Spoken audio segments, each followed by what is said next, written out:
When Stanley came to a set of two open, this was not the correct way to the meeting room, and Stanley knew it perfectly well. Perhaps he wanted to stop by the employee lounge first, just to admire it. It was okay. But eager to get back to business, Stanley took the first open door on his left. Stanley was so bad at following directions, it's incredible he wasn't fired years ago. Look, Stanley, I think perhaps we've gotten off on the wrong foot here. I'm not your enemy, really, I'm not. I realize that investing your trust in someone else can be difficult, but the fact is that the story has been about nothing but you all this time. There's someone you've been neglecting, Stanley. Someone you've forgotten about. Please, stop trying to make every decision by yourself. Now, I'm not asking for me, I'm asking for her. This is it, Stanley. Your chance to redeem yourself, to put your work aside, to let her back into your life. That's her, Stanley. Oh, no, you can't. Did you just unplug the phone? No, that wasn't supposed to be a choice. How did you do that? You actually chose incorrectly? I didn't even know that was possible. Let me double check. No, it's definitely here, clear as day. Stanley picks up the phone. He's taken to his apartment where he finds his wife, and the two pledge themselves to one another. Music comes in, fade to white, roll credits. Not picking up the phone is actually somehow an incorrect course of action. How is that even possible? None of these decisions were supposed to mean anything. I don't understand. How on earth are you making meaningful choices? What did you... Wait a second. Did I just see... No, that's not possible. I can't believe it. How had I not noticed it sooner? You're not Stanley. You're a real person. I can't believe I was so mistaken. This is why you've been able to make correct and incorrect choices. And to think I've been letting you run around in this game for so long. If you'd made any more wrong choices, you might have negated it entirely. It's as though you completely ignored even the most basic safety protocol for real-world decision-making. Or did you not grasp the severity of the situation? Well, I won't have that kind of risk on my watch. I'm going to stop the game for a moment so we can educate you properly on safe decision-making in the real world. Please observe this helpful instructional video.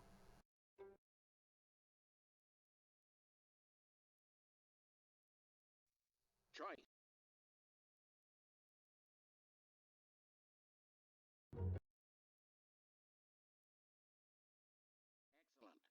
Making... Welcome back. You may have noticed that this room has begun to deteriorate as a result of narrative contradiction. But not to worry. Now that you're properly informed on good decision-making, we're going to revisit a choice you made just a few minutes ago and see what the correct thing to do would have been. This way, please.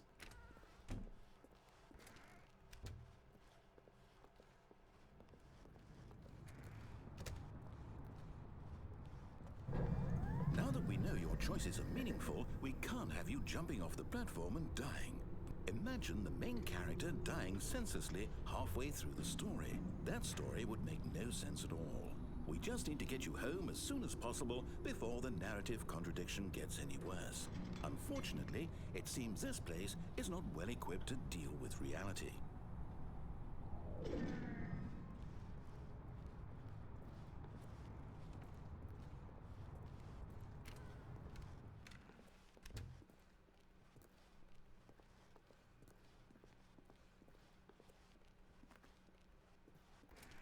Almost there. You'll take the door on the left, back to the correct ending, the story will have resolution once again, and you'll be home free in the real world. Now remember, all you need to do is behave exactly as Stanley would. That means choosing responsibly and always putting the story first. I'm quite sure you'll be up to the task. Just follow my lead and you'll be fine. All right. When Stanley came to a set of two open doors, he entered the door on his left. No! Why did you do that? Quickly, hurry back in the other direction. Perhaps we're not too late.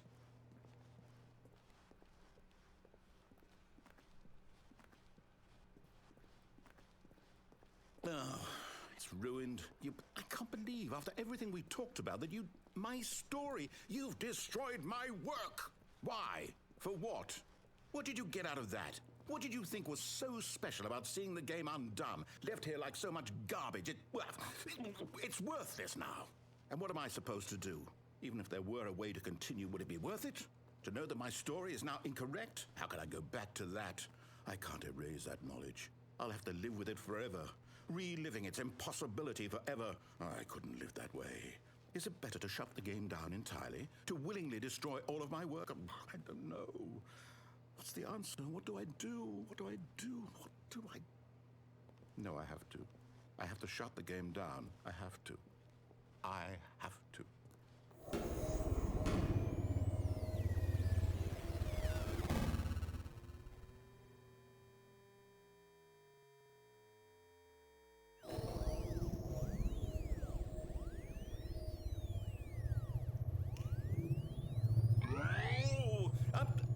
I'm here.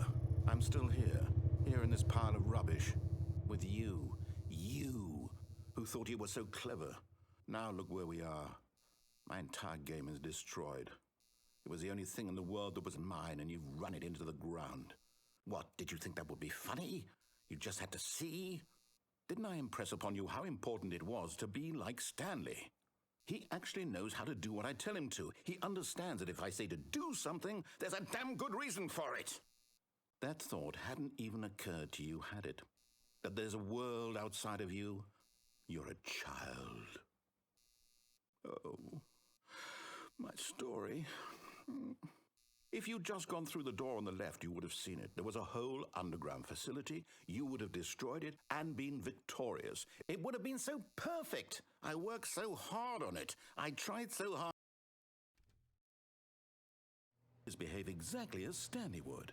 That means choosing responsibly and always putting the story first. I'm quite sure you'll be up to the task. Just follow my lead and you'll be fine. All right. When Stanley came to a set of 2 open doors, he entered the door on his left.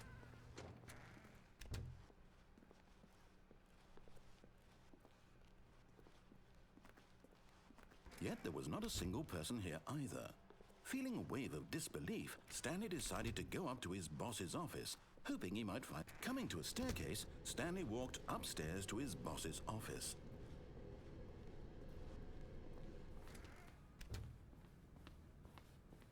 Stepping inside his manager's office, Stanley was once again stunned to discover not an indication of any human life. Shocked, unraveled, Stanley wondered in disbelief who orchestrated this, until he saw the door with a voice receiver next to it. Surely behind this door lay all the answers to his questions. And beyond all probability, he knew the passcode. He had seen it on his boss's computer just last week. Nightshark 115. Was this the code to open the door? Would it still work? There was only one way to find out. Stanley had been trained never to speak up, but now he would draw from within himself the courage to face the unknown. He drew a sharp breath and then spoke the code.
I had to show you, then why did you come here? You had a choice, you know. You could have gone through the door on the right. You could have done whatever the hell you wanted over there. Why did you come this way? Speak. Say something, you coward.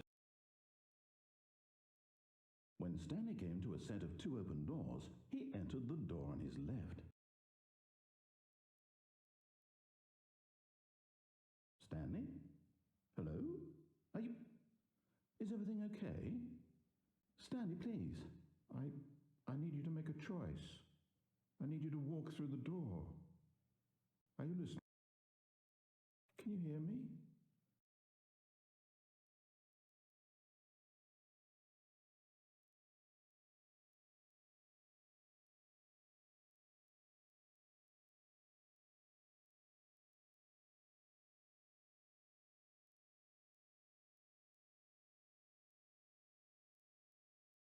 Choose